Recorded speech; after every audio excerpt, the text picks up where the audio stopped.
अगर जीवन में एक चेहरा दिल में बस जाए तो लाख हसीना इधर हो उधर हो कोई फर्क नहीं पड़ता। तो इसी तरह से एक पोएम है 12th इंग्लिश क्लासेस में बिहार बोर्ड के लिए, एनिपिताफ। तो उस पे ही मैंने ये बात बोला कि अगर दिल में एक चेहरा कोई बस जाए तो लाख हसीना आते रहें जाते रहें, इस दिल को कोई फर्क नहीं पड़ता।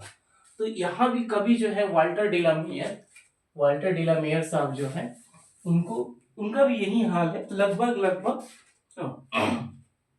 जैसे 12th इंग्लिश क्लास में एक चैप्टर है पोएट्री का, एनिपिटाफ, जो कि ये भी लग रहा है इस साल के लिए 2025 के लिए, जो 6 फरवरी को एग्जाम होने वाला है उसके लिए।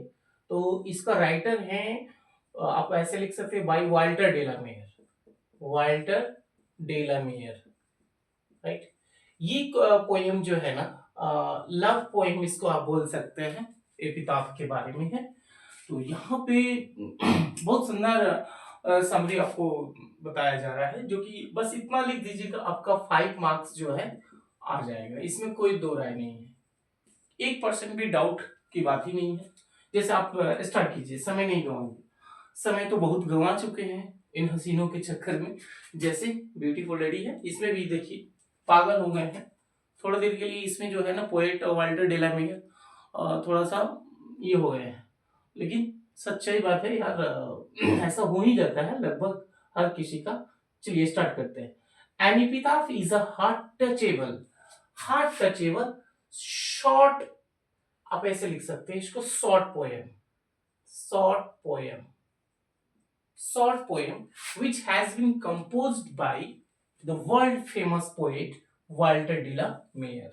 यानी एनिपिताफ जो है वो एक हार्ट टचेबल शॉर्ट पोएम है, जो कि एक famous poet Walter de la mayor के द्वारा कंपोज किया गया है।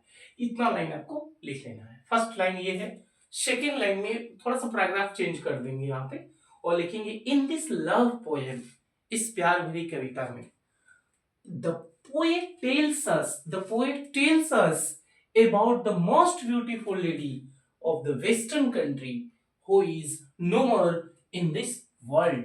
यानी इस कविता में जो वाल्टर डिलामियर है वे हमें बतलाते हैं कि इस दुनिया में जो वेस्टर्न कंट्री की सबसे खूबसूरत महिला जो अब नहीं रही है इस दुनिया में, वो अब नहीं रही है। She was the most beautiful lady that was ever born in the west country, जो कभी इस पश्चिमी देश में जन्म ली हुई थी। वो बहुत खूबसूरत महिला थी, बहुत खूबसूरत लेडी थी। देखिए वो इस दुनिया में नहीं है, फिर भी उसे प्यार कर रहा है, फिर भी उसे मतलब सबसे उस देश में उस उनके लिए जो है ना, एक कवि के लिए जो है, उनकी दुनिया में सबसे खूबसूरत अगर कोई है तो वो लेडी है, जिससे वो बेपनाह प्यार करते हैं, मोहब्बत करते हैं। ऐसी तो ऐसे आप भी बोल सकते हैं, कभी फुर्सत में मिले तो बताना, कभी फुर्सत में मिलो तो जरूर बताना वो कौन सी मोहब्बत थी जो हमने निभाया नहीं। तो ये भी उसी तरह से है, कभी फुर्सत में मिले तो जरूर बताना वो कौन सी मोहब्बत थी जो तुम्हें नहीं जताया, नहीं बताया, नहीं किया वो सारी चीज। The poet is indicating towards a grave, grave means होता है कब्र, and says that this is the same tomb in which my love is laid down।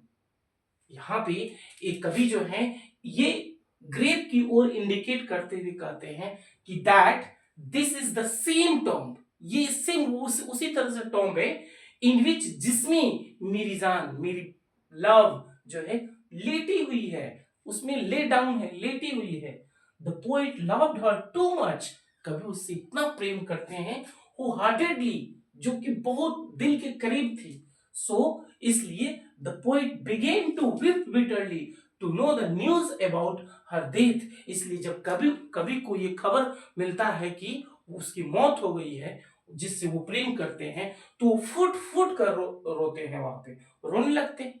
Whenever appraised by the memory of his beloved, और जब उसकी याद में, जब अपनी प्रेमिका की याद में वो तड़पते हैं, जब कभी भी अगर तड़पते हैं, तो the poet used to go near her the tomb, तो वो उसके टॉम के पास जाया करते थे और वहां पे जाकर where she was lay down, जहां पे उसको दफनाया गया था, ले डाउन कराया गया था, वहां पे वो अक्सर जब भी उस अपने उनकी प्रेमिका की याद आती है तो वहां पे वो जाकर थोड़ा सा समय बिताते हैं, उसके पास विलाप करते हैं जाकर, वो सारी यादें उसको ताजा करते हैं, फूल वगैरह चढ़ाते हैं वहां पे। So the poet wants to say that is sorry that, इसलिए कभी ये बतलाना चाहते हैं, ये कहना चाहते हैं कि that if a lover loves someone too much by heart can never leave her alone, अगर कोई भी प्रेमिका अगर किसी को प्रेम करता है बहुत ज्यादा, बाय द हार्ट, दिल से, वो कभी जुदा नहीं हो सकता है, वो कभी अकेले नहीं हो सकता है, वो कभी उसको छोड़ नहीं सकता है। ठीक है, वो आज भी उसके लिए है और मरने के बाद भी उसके लिए है। इसलिए प्रेम जो होता है ना, अमर रहता है। इसलिए मैं फर्स्ट लाइन क्या बोला कि अगर जीवन में एक चेहरा मिल जाए, अगर जीवन में एक चेहरा दिल में बस जाए, अगर जीवन में एक चेहरा दिल में बस जाए, तो हजारों लोग इधर से उधर आए जाएं, लेफ्ट हो राइट हो, और पूरी दुनिया में अगर कोई आपसी इससे ज्यादा खूबसूरत अगर कोई मिल जाए, तो वाल्टर डिला मेयर को कोई फर्क ही नहीं पड़ता, कोई फर्क नहीं पड़ता। राइट, तो ये समरी जो है बहुत शॉर्ट में है, और ये लगभग लगभग सबको कहानी समझ में आ गया है, ये इजिली लिख सकते हैं, और 5 मार्क्स, एकदम 5 मार्क्स आपका फिक्स है इसको लिख लेने से। Okay, thank you.